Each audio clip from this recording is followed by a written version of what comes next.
नमस्कार दर्शकबिन हार्दिक स्वागत छ तपाईहरू सम्पूर्णलाई सपना अनलाइन टिभीमा।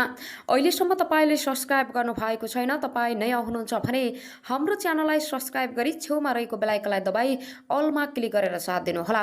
आउनु सब लागौं पहिलो खबरतर्फ। कसरी अदालत बाहिरसम्म आइपुग्यो न्यायाधीशको स्वार्थ बाँचिने मामिला।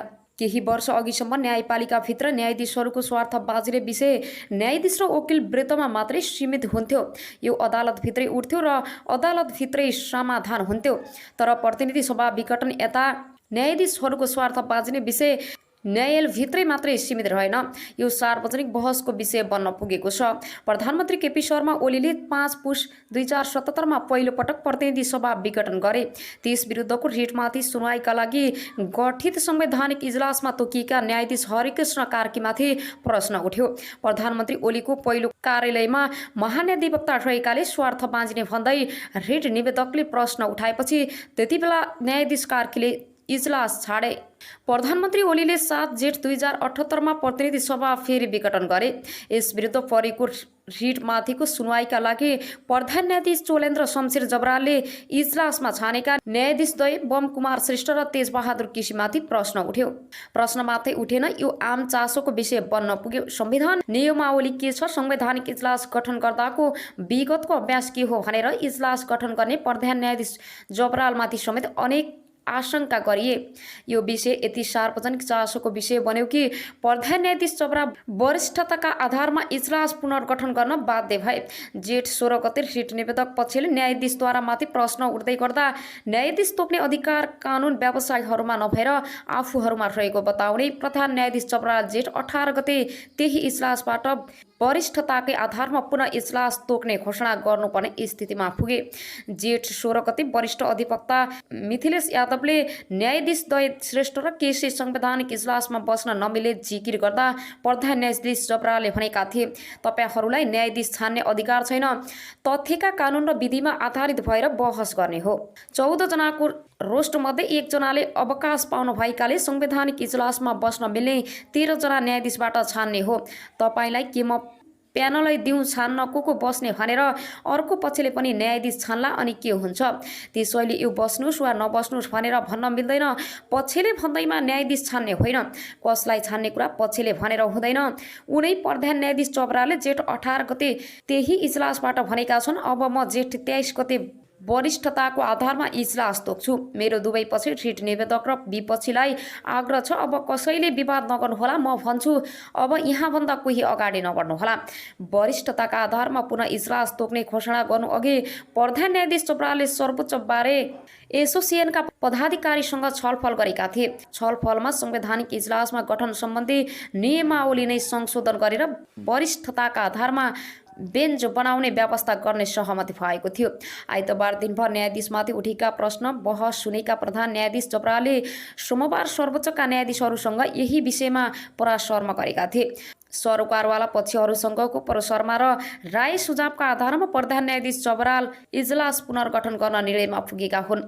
संवैधानिक मुद्दाको सुनवाई गर्न गठित इजलास मुद्दा केन्द्रित बहसमा प्रवेश नै नगरी विघटन हुने स्थिति सिर्जना हुनुको मुख्य कारण न्यायाधीश बाहिरको माहौल रहेको बताउँछिन्। पूर्व न्यायाधीश सुशीला कार्की न्यायाधीशहरूको स्वार्थ बाँचिने यो विषयमा आम चासो हुने, राजनीतिक दलका नेताहरू बोल्ने स्थिति आउनुको पछाडि न्यायालयमा राजनीतिक झगडा प्रवेश गर्नु नै मुख्य कारण रहेको उनको व्याख्या छ।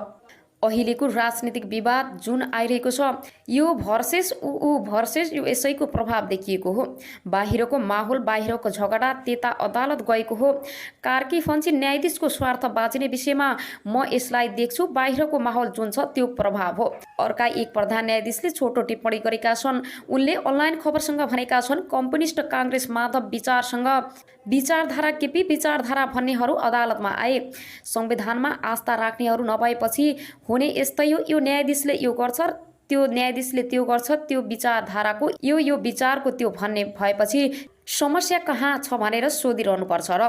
तर पूर्व न्यायाधीश बलराम केसीको भने अलि फरक मत छ। उनी भन्छन्, न्यायालयप्रति आस्था घट्ने भन्नु भएमा न्यायाधीशहरू राजनीतिक स्वार्थमा छन् भन्ने विषयमा सरकारको दोष छैन, कानुन व्यवसायी र मिडियाको दोष छैन। 2071-2072 न्यायालयका नेतृत्वहरूको छ। न्यायालयका राजनीतिक स्वार्थका मान्छे हुने काम संविधान निर्माणपछि भएको उनको भनाइ छ। यो न्यायाधीशको स्वार्थ बाँचिने रोग पूर्व न्यायाधीश रामप्रसाद श्रेष्ठले छोडेपछि न्यायपालिकामा पस्यो। न्यायपालिकालाई राजनीतिक भर्ती केन्द्र बनाउने काम नै रामप्रसाद श्रेष्ठ पछिका नेतृत्वले गरे भन्ने उनको आरोप छ। संविधान सभाले छुट्टै संवैधानिक अदालत गठन गर्ने भन्दा 2077, 2071, 2072 का न्यायालयका नेतृत्वका मान्छेहरूले आफ्नो भाग खोजेर होटलमै गएर नेतालाई भेटेर संवैधानिक अदालत चाहिँदैन, संवैधानिक इजलास चाहिन्छ भनेका कारण यो समस्या आएको उनको टिप्पणी छ। तर वरिष्ठताका आधारमा पुनः इजलास गठन गर्ने निर्णयले सकारात्मक सञ्चार गरेको बताउँछन्। सर्वोच्च अदालतका पूर्व न्यायाधीश र पूर्व न्यायाधीशहरू संवैधानिक इजलासमा पहिले वरिष्ठताकै आधारमा तोकिन्थ्यो। 1, 2, 3, 4, 5 हुँदै जाने भन्ने थियो। पछि हटाएर प्रधान न्यायाधीशले 1 देखि 10 सम्म ल्याउने भन्ने आयो। प्रधान न्यायाधीश कार्की भन्छन् अहिले फेरि वरिष्ठताको आधारमा गठन गर्ने भएको भन्ने आएको छ त राम्रै हो। न्यायालयप्रति जनताको आस्था नभई आशंका लागेर चासो बढेको बताउँछन्। पूर्व न्यायाधीश बलराम केसी र यो समस्या स्वयं न्यायालयका नेतृत्वहरूले सिर्जना गरेको र समाधानको पहल न्यायालयका नेतृत्वहरूबाट हुनुपर्ने उनी बताउँछन्। आज प्रधान न्यायाधीशले वरिष्ठताका आधारमा नयाँ इजलास गठन गर्छु भन्नुभयो। यो ठिक गर्नुभयो, पहिले नै गर्नुपर्थ्यो, ढिला गर्नुभयो तर ठिक गर्नुभयो। पूर्व न्यायाधीश केसी भन्छन् आजको घोषणाले समस्या समाधान गर्न लाइट देखाइदिएको छ। यो बत्ती बालेर समस्याको सुरुङमा पुगेर विगतमा कहाँ समस्या भयो भन्ने पत्ता लगाई न्यायालयमाथि थप आस्था जगाएर जानुपर्छ। पिक एन्ड चुट नीति तोड्न नियमावली संशोधन आएको छ। पछिल्ला 2 पटक भएको संसद विघटन विरुद्ध परेका मुद्दामा सुनवाईका लागि संवैधानिक इजलास गठन गर्दा प्रधान न्यायाधीश चोपडाले पिक एन्ड चुज नीति लिएका थिए। यही कारण प्रधान न्यायाधीश चोपडाले कुनै शक्ति केन्द्रको स्वार्थमा न्यायाधीशहरू छानेको भनेर आरोप समेत खेपेका छन् र यो विषयमा आम चासो समेत रहँदै आएको छ। तर अब यसअनुसार जान नपाउने गरी संवैधानिक इजलास सञ्चालन सम्बन्धी नियमावली 2072 संशोधन गरिने भएको छ। नियमावली संशोधन गरेर वरिष्ठताको आधारमा संवैधानिक इजलास गठन गर्ने विषय समावेश गर्ने सर्वोच्चका बारेमा अध्यक्ष पूर्णमान साक्यले बताएका छन्। मङ्गलबार प्रधान न्यायाधीश चोपडा र सर्वोच्च अदालतबारे एसोसिएसनका पदाधिकारीहरूबीच छलफल भएको थियो। त्यस क्रममा संवैधानिक इजलास सम्बन्धी नियममै परिवर्तन गरेर वरिष्ठताका आधारमा बेन्च गठन गर्ने व्यवस्था गर्ने प्रधान न्यायाधीश चोपडा सहमत भएका छन्। सर्वोच्च बारका अध्यक्ष साक्यका अनुसार संवैधानिक इजलासको नियममै परिवर्तन गरी सिनियरिटीका आधारमा संवैधानिक इजलास गठन गर्ने र यसरी गठन गर्दा कन्फ्लिक्ट अफ इन्ट्रेस्ट वा स्वास्थ्यका कारण बस्न नसक्ने भयो भने कारण सहित नबस्ने नोटिस गरेपछि त्यसभन्दा तल्लो वरिष्ठतामा जो छ उसलाई राखेर बेन्च गठन गर्ने विषयमा सहमति भएको छ। यो सहमति अनुसार नियमावली संशोधन भएपछि संवैधानिक इजलास गठन गर्दा पिक एन्ड चुज नीति तोडिने बताउँछन्। सर्वोच्च अदालतबारे एसोसिएसनका सचिव ऋषिराम घिमिरे संवैधानिक इजलास गठन गर्दा तिथि बिग्रियो भन्ने थियो। यो नियमावली संशोधन भएपछि सचिन्छ र एउटा स्थिति बन्छ घिमिरेले भने। नियमावली संशोधन भएपछि आम रूपमा परेको संवैधानिक इजलास गठन प्रतिको आशंका हटेर न्यायालयप्रति आस्था थप बढ्ने सचिव घिमिरेको विश्वास छ। वरिष्ठता मिचिएको भनेर आम चासो बढेको थियो। मङ्गलबार सर्वोच्च बारसँग भएको सहमति अनुसार नियमावली संसद भएपछि भन्ने अब संवैधानिक इजलास गठनको विवाद सदाका लागि टुङ्गिने भएको छ। संवैधानिक इजलासमा न्यायाधीश छान्न न्याय परिषदले 14 न्यायाधीशको रोस्टर बनाएको छ। सोही रोस्टरबाट प्रधान न्यायाधीशले 4 जना न्यायाधीश सहभागी गएर संवैधानिक इजलास गठन गर्न सक्ने व्यवस्था छ। सर्वोच्च अदालत संवैधानिक इजलास सञ्चालन नियमावली 2072 को नियम 4 अनुसार इजलासको अधिकार क्षेत्रको प्रयोग प्रधान न्यायाधीश सहित इजलासका सबै न्यायाधीशहरूबाट सामूहिक रूपमा हुनेछ। इजलासबाट आदेश वा फैसला हुँदा कुनै न्यायाधीशले आफ्नो छुट्टै राय समेत व्यक्त गर्न सक्नेछन्। सुशीला कार्कीले भन्नुभएको छ माग्नेले माग्छन् वकिलको आफ्नो क्लाइन्टलाई जिताउने प्रयास हुन्छ। अदालतको प्रयास इन्साफ दिने होस्। यसमा वकिलहरूले के भन्छ, के गर्छ, के दाबी गर्छन्, वकिलले दाबी गर्दैमा अदालतले दिइहाल्नुपर्छ भन्ने होइन। कहिलेकाहीँ वकिलले माग्छन् यो बेन्च हुँदैन, त्यो बेन्च हुँदैन भनेर यस्तो माग गर्ने चलन यहाँ मात्रै होइन संसारभर छ। एउटा उदाहरण दिन्छु। कुनै मुद्दामा कुनै न्यायाधीशले कुनै कुरा बोलिसकेको रहेछ, न्यायाधीशले बोलिसकेको कुरा मुद्दा उसैकोमा लैजाँदा हारिन्छ भन्ने बुझ्न पर्यो। यस्तोमा प्रश्न पनि उठ्छ, जहाँसम्म संवैधानिक इजलास गठनको कुरा छ पहिले वरिष्ठताको आधारमै हेरिन्थ्यो। यो भएकै कुरा हो, नभएको कुरा हो र पहिल्यै थियो 1 2 3 4 5 हुँदै जाने, प्रधान न्यायाधीश 1 अरू 4 रहने भन्ने थियो। पछि हटाएर प्रधान न्यायाधीशले 1 देखि 10 सम्म ल्याउने भन्ने आयो। 1 2 3 4 5 गर्दा पनि कहिलेकाहीँ अप्ठ्यारो पर्छ। कोही हेर्दिन भन्ने न्यायाधीश हुन्छ, बिदा लिन्छु भन्ने हुन्छ, यसलाई हेर्नुपर्ने हुन्छ। न्यायाधीशको स्वार्थ बाँच्ने विषयमा आम चासोको कुरामा म यसलाई देख्छु। अहिले बाहिरको माहौल जुन छ त्यसको प्रभावले हो, भित्रकोले होइन, बाहिरको माहौलले गर्दा हो।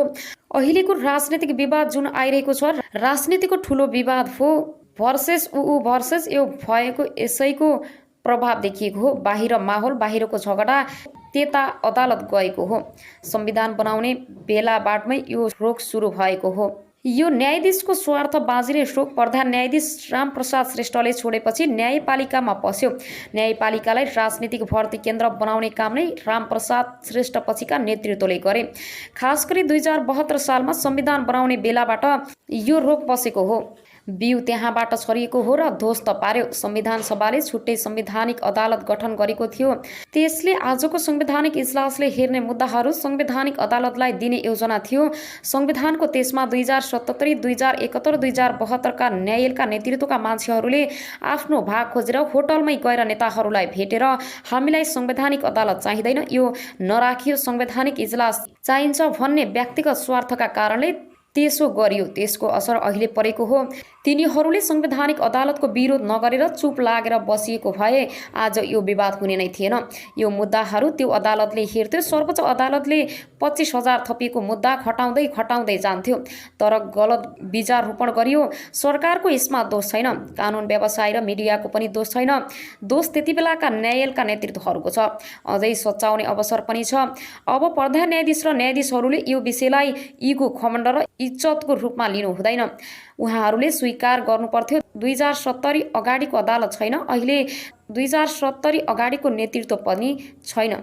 अहिले बीचमा बिग्रियो र आज यो अवस्था आयो भन्ने स्वीकार गर्नु पर्यो र प्रधान न्यायाधीशले तोकेको 5 जनाको इजलासमा 2-3 जनामाथि तपाईहरूले नहेरिदिनुहोस् भन्ने किन आयो भनेर समीक्षा गर्नु पर्यो। खास गरी प्रधान न्यायाधीशले किन यस्तो प्रश्न उठाएको हो भनेर कानुन व्यवसायीहरूसँग छलफल गर्नु पर्यो। अब कसरी जाने भनेर छलफल गर्नु पर्यो। प्रश्न उठाउने कानुन व्यवसायीमाथि रिस गर्ने होइन, कानुन व्यवसायीले त यस्तो छ भनेर देखाइदिएको मात्रै हो। नेतृत्वले यो ख्याल गर्नु पर्यो। प्रधान न्यायाधीश चोपडाको त अझ 1.5 वर्ष बाँकी छ। हामी त न्याय गर्न बसेका छौँ, हामीलाई यो कुरा थाहा थिएन, हामीप्रति आस्था कम भएको रहेछ भनेर छलफल गर्नु पर्यो। इजलास गठन गरेर बहस नै सुरु गर्न नमिले वातावरण कसरी निर्माण भयो भन्ने कारणमा जानु पर्यो। मुद्दा अगाडि बढाउनु पर्नेमा 3 दिन त इजलासमा गठनमै व्यतीत यो समय अदालतसँग कहाँ छ। आज वरिष्ठताका आधारमा नयाँ इजलास गठन गर्छु भन्नुभयो, यो ठिक गर्नुभयो। पहिले नै गर्नु पर्थ्यो, ढिला गर्नुभयो तर ठिक गर्नुभयो। राम्रो विचार पुर्याएको भएदेखि 11 जनासम्म जानु पर्थ्यो कि 5 मात्रै अडेको हो।